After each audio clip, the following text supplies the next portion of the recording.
மேலூர் சரஸ்வதி மகளிர் சுய உதவி குழுவினருக்கு மகளிர் மணிமேகலை விருதினை வழங்கி சிறப்பிக்கிறார்கள். மாண்புமிகு தமிழ்நாட்டின் துணை முதலமைச்சர் அவர்கள் பலத்த கொரவலியுடன் இவர்களுக்கு வாழ்த்துக்களை தெரிவிக்கலாம். நாமக்கல் மாவட்டம் சித்தாம்பூண்டி நேதாஜி மகளிர் சுய உதவி குழுவினரை அன்புடன் அழைக்கிறோம்.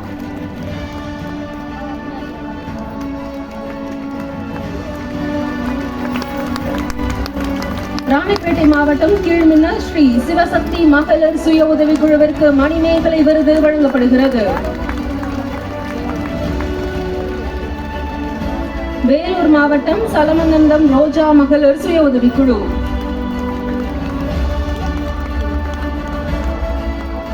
இரண்டாயிரத்தி 22-23 ஆண்டிற்கான மாநில அளவில் சிறந்த ஊராட்சி அளவிலான கூட்டமைப்பிற்கான விருது நீலகிரி மாவட்டம் நெடுகுலா ஊராட்சி அளவிலான கூட்டமைப்பிற்கு 3 லட்சம் ரூபாய் பரிசு தொகையுடன் மணிமேகலை விருது வழங்கி சிறப்பிக்கிறார்கள். மாண்புமிகு தமிழ்நாட்டின் துணை முதலமைச்சர் அவர்கள். கோவை மாவட்டம் 24 வீரபாண்டி ஊராட்சி அளவிலான கூட்டமைப்பிற்கு மணிமேகலை விருது வழங்கப்படுகிறது. 3 லட்சம் ரூபாய்க்கான பரிசு தொகையும் வழங்கப்படுகிறது.